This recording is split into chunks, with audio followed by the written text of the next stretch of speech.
Today we're talking about Christianity in Asia. This is part of a series of slides explaining very briefly what Christianity is like on the 5 major continents around the world: Africa, North America, Latin America, Europe, and today, Asia.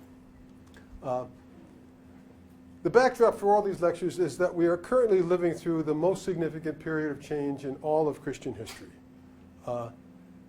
This is what Christianity looked like, where it was spread around the world in 1900. This is where how Christianity is spread around the world today. It has become, in a word, what I call flat. It used to be centered in Europe. Today, Christianity is globally dispersed. Never before has Christianity been this globally dispersed. Never before has Christianity been this diverse. And never before has Christianity been so interconnected globally and internationally around the world. The focus today is on Asia, and there's going to be 5 parts to this talk. We're going to begin with some general characteristics about Asia and religion in Asia, including Christianity. Then briefly want to recount the history of Christianity in Asia. And then we're going to focus, because Asia is so big and so diverse, we're going to focus on 3 specific locations in Asia. Talk a little bit about Christianity in the Middle East, Christianity in India, and finally Christianity in China. So let's begin with some general characteristics of religion and culture and society in Asia. The population of the world is not evenly spread continent to continent. About 5% of the world's population lives in North America. About 10% lives in Latin America. About 10% lives in Europe. About 15% lives in Africa. And 60% of all the people in the world live in Asia. Christians are a minority in Asia. Only 1 out of every 16 people in Asia is Christian. It equates to 7% or so. And this is a really important fact, because this alone makes Christianity in Asia thoroughly different from Christianity in North America and South America and Europe and Africa. Everywhere else in the world, Christians are in the majority.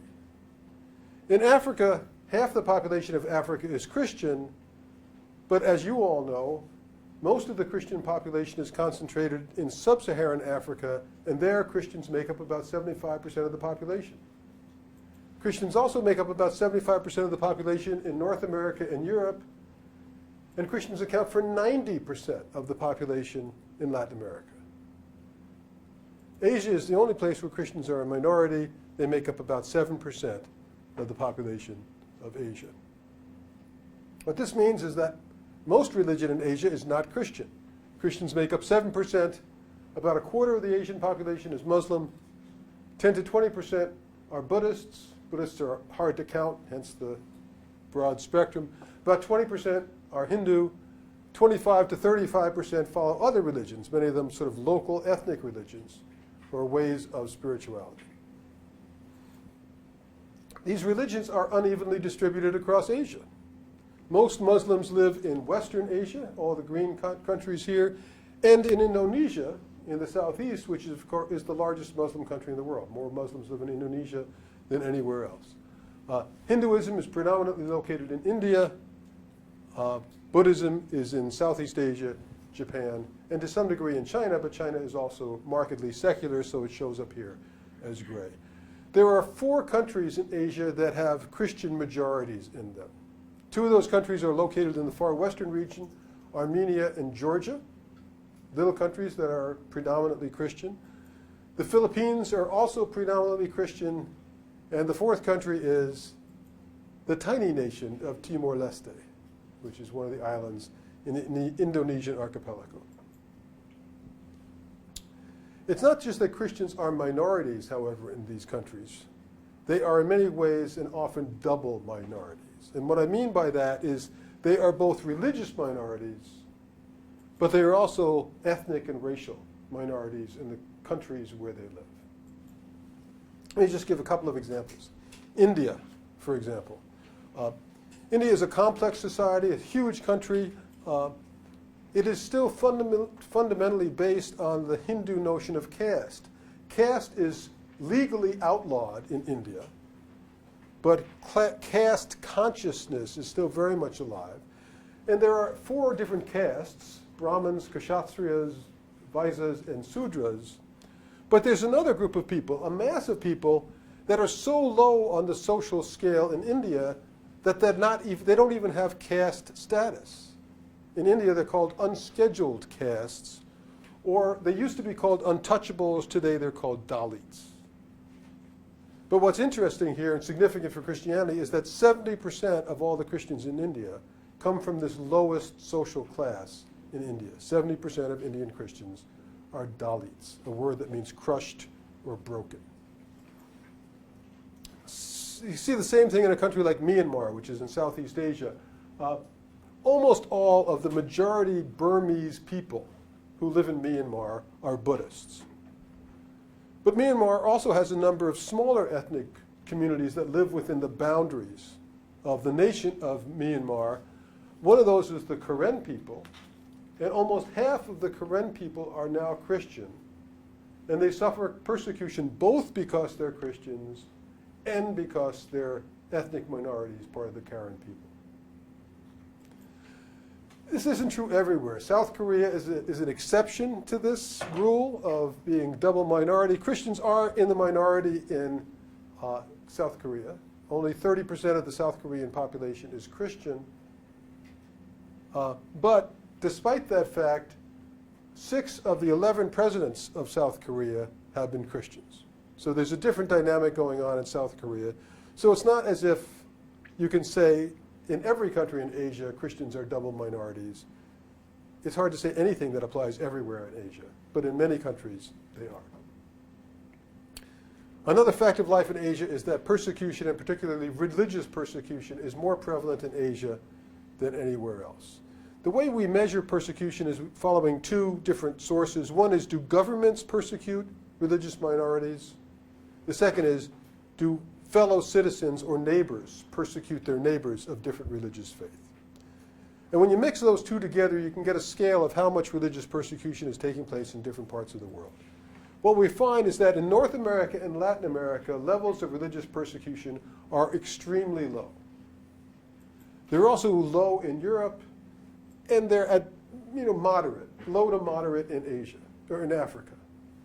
But when it comes to Asia, the levels of religious persecution are huge. As a matter of fact, in 26 of the 39 countries that make up Asia, there are high levels of religious persecution, both by the state and by fellow citizens, higher than anywhere else in the world. So that's some of the background. Now let's briefly look at the history of Christianity in Asia, because it's an interesting and, for many people, unexpected history of Christianity in this part of the world. Christianity began in Asia. The Middle East is part of Asia. And in the 1st century, this is where Christians existed in Asia, in the Middle East. And probably by the end of the 1st century, there was a small community of Christians in southern India. Southern Indians believed that the Apostle Thomas came to visit India and is buried there, as a matter of fact. By the year 300, Christianity had expanded somewhat to include what's now northern Iraq and Iran, and there were still Christians in southern India. It had also expanded all the way to China by the year 650. This, in matter of fact, is a pagoda, a building in China, central China. That's a monastery that was built in the 700s, a Christian monastery that was built in the 700s, and it still continues to exist in China today. Branching off from China by the year 800, it's possible that there were Christians living in Japan and in lots of Southeast Asia. There's tiny scraps of evidence that this may be true, not enough to say it definitively, but clearly Christianity had a large presence in Asia in the year 800. By 900, however, Christianity had begun to retract. Christians were kicked out of China in the middle of the 800s, and it was down to Middle East and Central Asia by the year 900.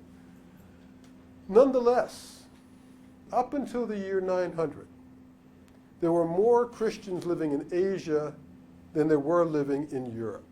So if you were living in the world in the year 900, no one would say Christianity is predominantly a European or a Western religion. If anything, they would say it was predominantly an Asian religion. But for a number of reasons, Christianity continued to shrink in size in Asia in the centuries that followed, so that by the year 1500, the area where Christians were located in Asia had been reduced largely to the same place it had been in the year 300.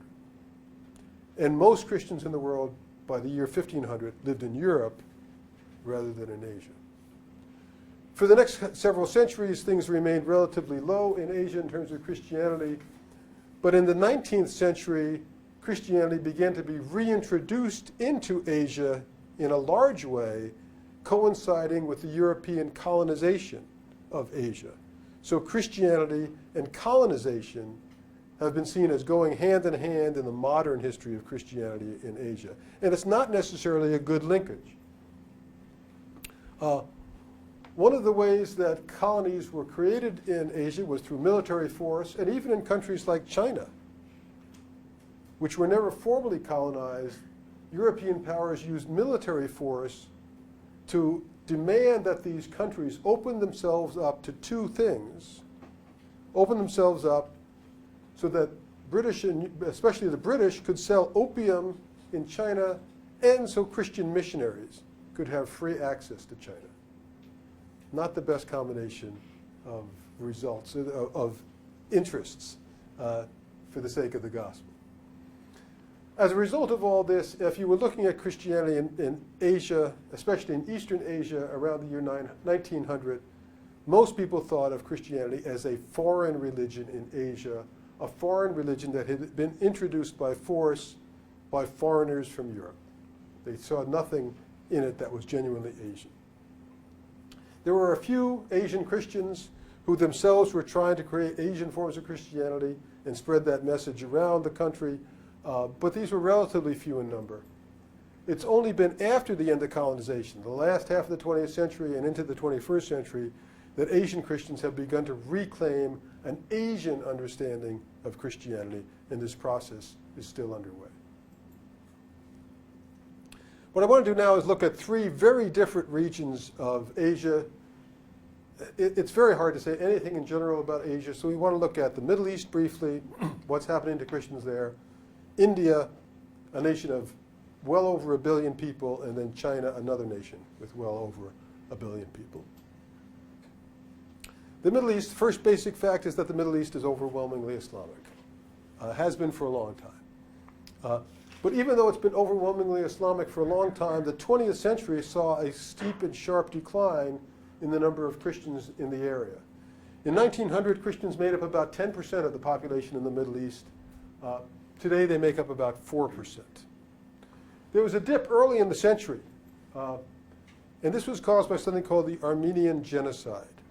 This took place in eastern Turkey, and in the early 20th century, roughly 500,000 Christians were killed or driven out of Turkey in a massive attempt to get rid of this minority population in a predominantly Turkish ethnic country. The creation of the State of Israel also caused issues in the Middle East. The State of Israel was created in 1948 as a homeland for Jews after the Holocaust in World War II.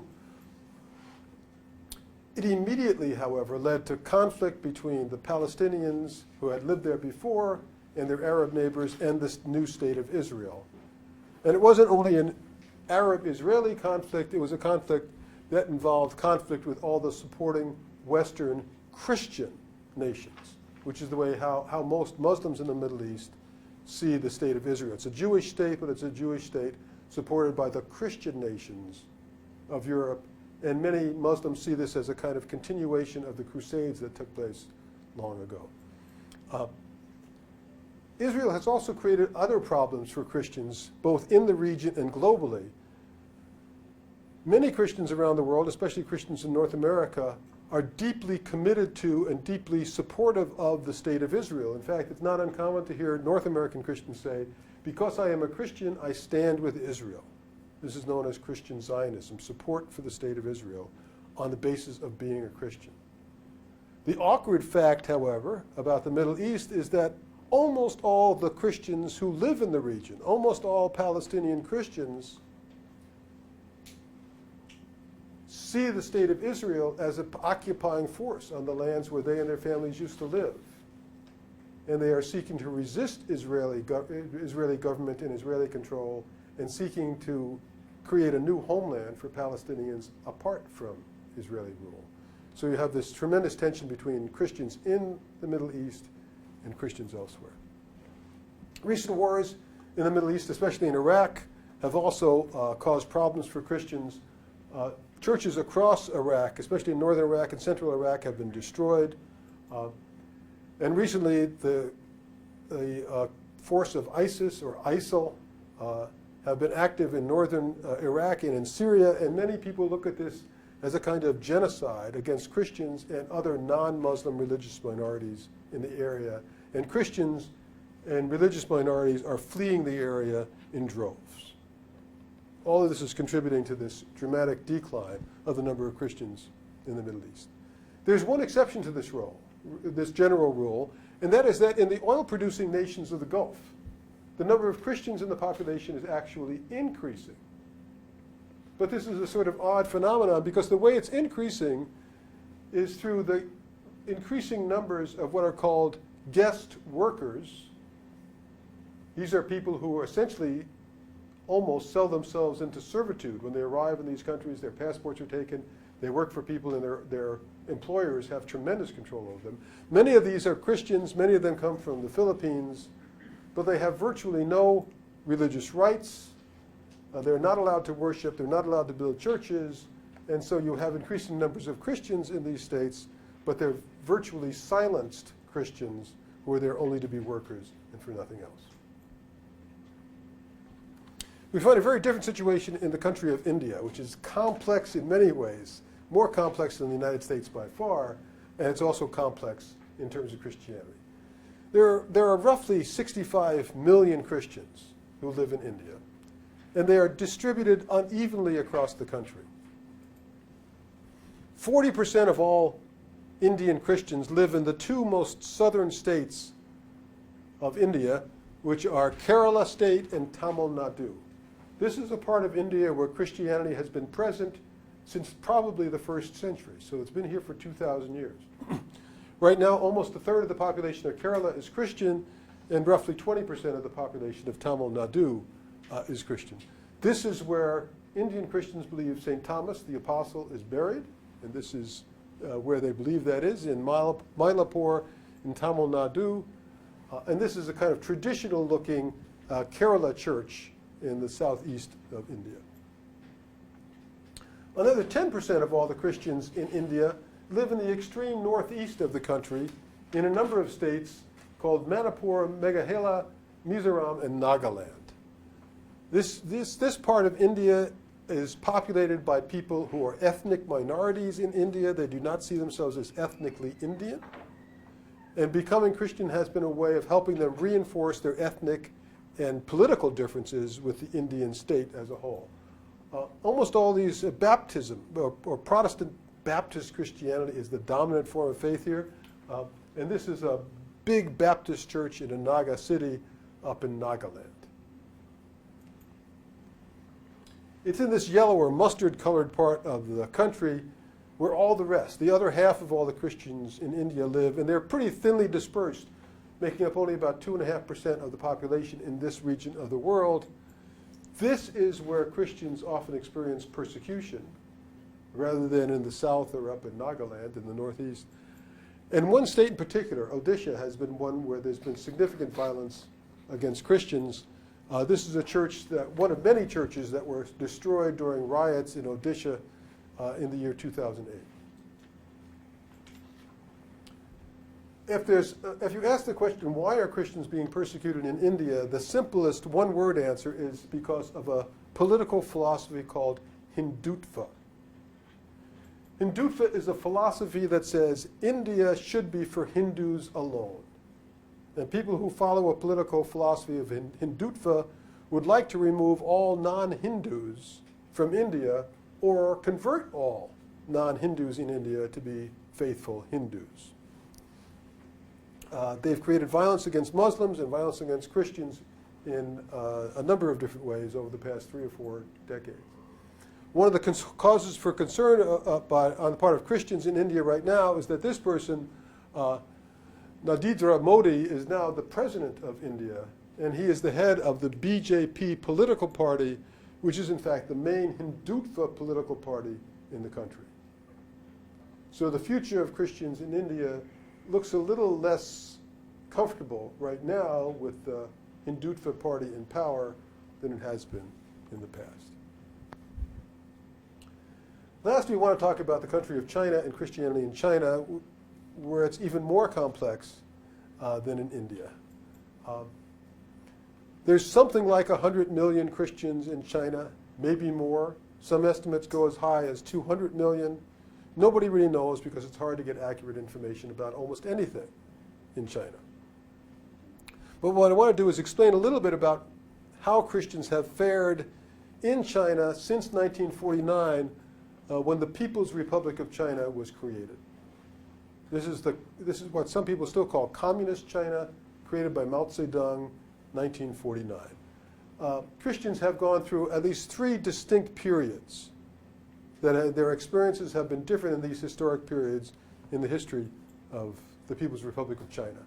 During the earliest years, from 1949 to 1965, Mao Zedong insisted that all the churches in China pledge their allegiance to himself, to the Communist Party, and to the state. They were required to be what he called patriotic churches that cut off all relations with people outside China.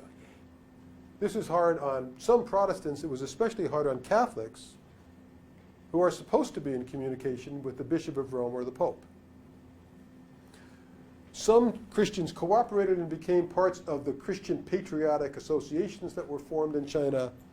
Others didn't. They were labeled unpatriotic, and these Christians that were not cooperating with the state, not expressing their patriotic loyalty to the state, were persecuted to varying degrees depending upon where you were in China. This is harder on Catholics than it was on Protestants. Catholicism was largely driven underground, because to be a Catholic, you should be in communication with the Pope in Rome.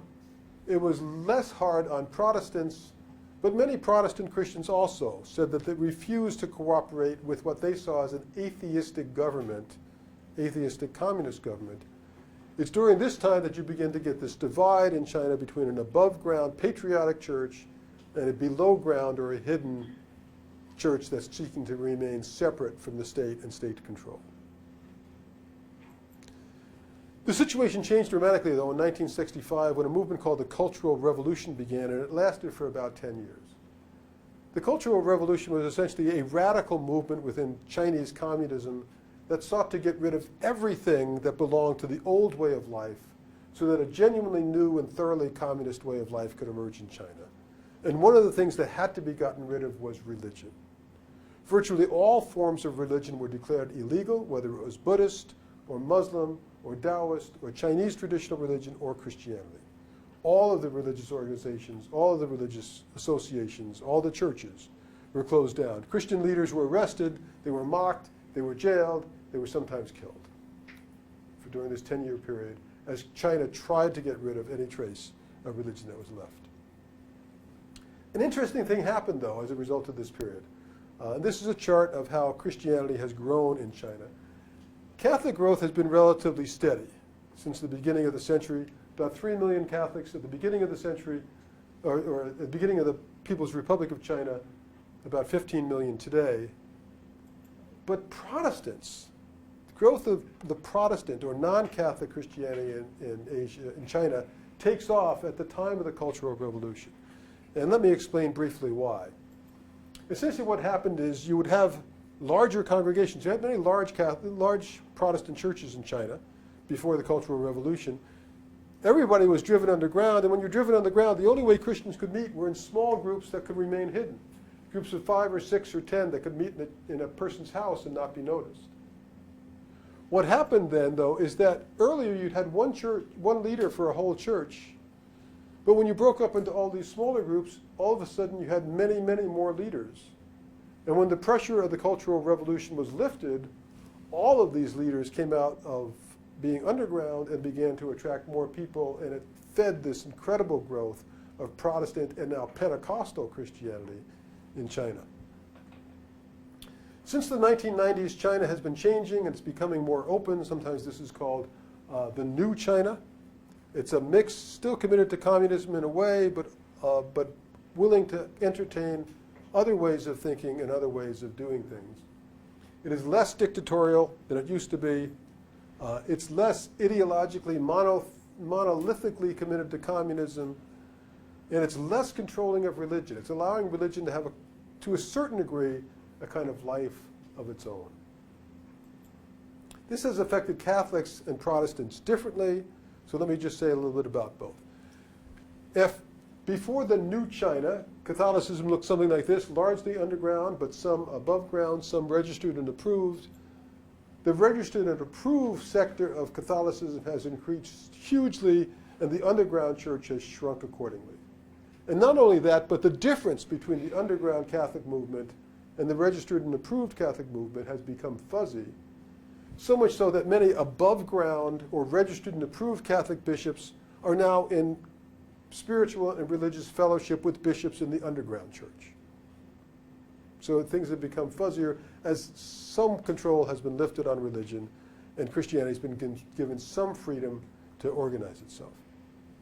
This is a Catholic church I attended in Beijing a number of years ago. There's lots of Catholic churches in China, especially in the Beijing area.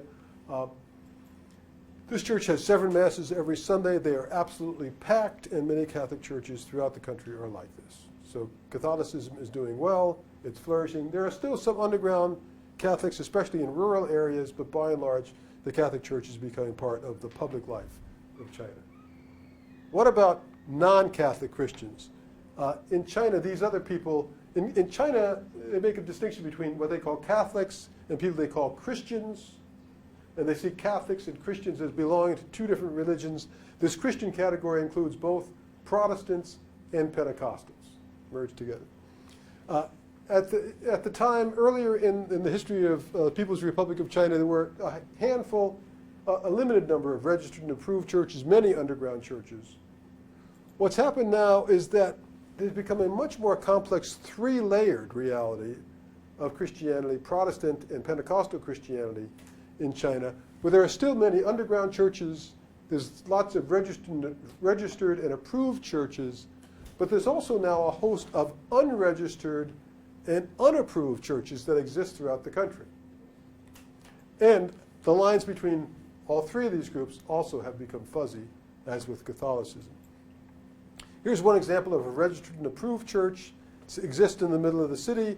Regular worship services are scheduled every Sunday, and other meetings are held throughout the week. Fully approved by the state, fully approved by local political authorities.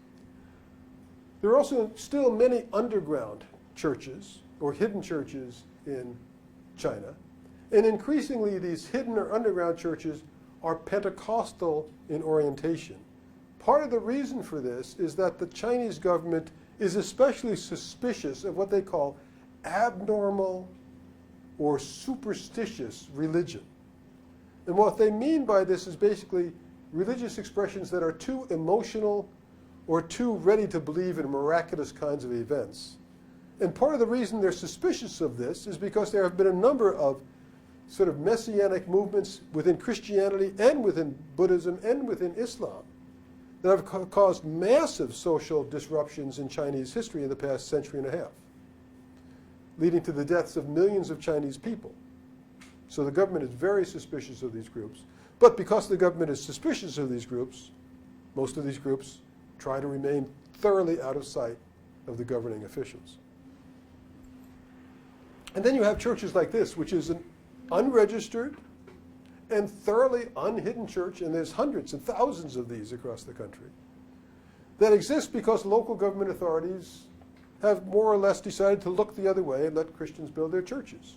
And often things work out very well. Occasionally, though, if churches become too prominent or too noisy or too active, churches will be torn down just to remind them that there still are limits on what can be done and what can't be done in China. So in terms of these churches, there is an uncertain future, but there's an uncertain future in some sense to Christianity in China as a whole.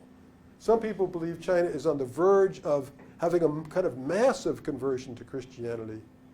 Others believe that the government may be in the process of trying to crack down more on religion and Christianity in particular, and Christianity may go into decline in China. Nobody knows what the future will hold, but what happens in China will have an enormous effect on Christians in other parts of the world. This is what Christianity and religion looks like in China today. About half are still non-religious or secular. About half are Buddhists and practice traditional Chinese religion. Only 2% are Muslim, mainly in the western part of the country. 8% are Christian. But it's these two big categories. People who are secular and maybe looking for deeper values that could convert to Christianity, and people are becoming less connected to their Buddhist and traditional Chinese religious orientations here, and they may convert to Christianity. Again, no one knows what the future will hold. In conclusion, where is the future of Christianity going to take place? Where is it going to be determined? To some degree, it's going to be determined in Latin America, hugely important part of the world. To some degree, it will be determined in Africa. By 2030, there will be more Christians in Africa than anywhere else in the world. But the real issue is what will happen in Asia. Asia accounts for 60% of the world's population. Even a slight uptick in the number of Christians in Asia has the possibility of radically changing the global composition of Christianity. So that's a brief and just sort of surface introduction to Christianity in Asia.